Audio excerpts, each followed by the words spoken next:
Ахматова Раиса Салтамурадовна. Народная поэтесса, родилась в семье рабочего. В 1943 году окончила Грозненское педучилище. С 1946 по 1956 год учительствовала в Казахстане. С 1956 года занималась журналистикой. В 1958 году поступила на высшие литературные курсы при Литературном институте имени Горького. С 1959 года член Союза писателей СССР. В том же году вышел в свет первый сборник ее стихов на чеченском языке.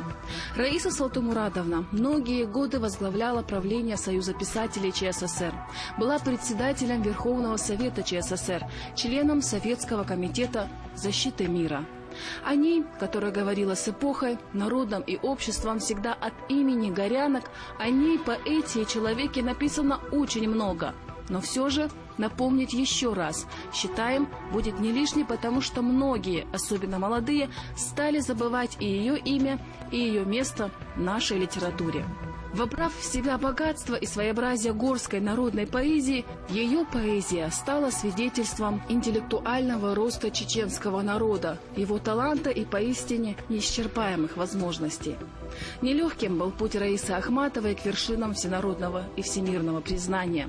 Недаром она писала в одном из своих стихотворений: «Я вспоминаю черствый хлеб разлуки и сироту, забывшего свой дом, и женские грубеющие руки, не женским закаленные трудом. Я вспоминаю пепелища, слезы вдовьи и силу, что давал мне мой народ». Много сил и времени отдавала Раиса Ахматова общественной работе. Была председателем Верховного Совета Чечено-Ингушетии, председателем республиканских отделений Комитета мира. Участвовала в работе Всемирного конгресса за всеобщее разоружение и мир. В 70-е и 90-е годы XX века и как поэтесса, и как общественная деятельница в составе различных делегаций побывала почти во всех уголках земли, везде и всюду, достойно представляя дружелюбный, трудолюбивый и мудрый чеченский народ, своим словом и делом умножая честь его и славу. Где бы она ни была, Раиса Ахматова всегда помнила об отчей земле и о родном народе. Темой любви к ним пронизаны многие поэтические произведения. «Каспий, я гордилась бы тобою, но пойми меня и не брони. Навсегда слета своей судьбою, я судьбой родной моей Чечни». Первый сборник ее стихов «Моя республика» вышел в свет в 1958 году. Она выпустила в Грозном и Москве на русском и чеченском языках около 30 сборников стихов и поэм. «Иду к тебе», «Перевал», «Медный листопад», «Лунную тропою» и другие. Большой вклад внесла поэтесса и в развитие жанра поэмы в чеченской литературе. Книги поэтессы издавались в Англии, Испании, Германии, Индии, Чехословакии, на Украине, Белоруссии. Многие стихи Раисы Ахматовой вошли в сокровищницу мировой литературы. Она имела право писать о себе.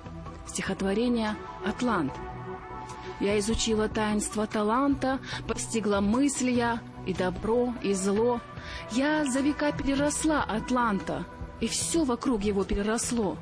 Во мне гудят гекзаметры Гомера, ко мне приходят Данте и Шекспир. Меня зовет и окрыляет вера, что я, как все, ответственна за мир». Творческая и общественная деятельность Раисы Ахматовой была оценена не только любителями поэзии, но на официальном уровне. Она была награждена орденами в знак почета дружбы народов, медалями, почетными грамотами, носила высокое звание народная поэтесса Чечено-Ингушетии. Поэтесса писала в одном из своих программных стихотворений «Откровение»: «Я по крупицам собирала чудо счастливого сегодняшнего дня. В стихах, Чечня, всегда с тобою буду. Народ мой не забудет про меня». Верим, что так оно и будет.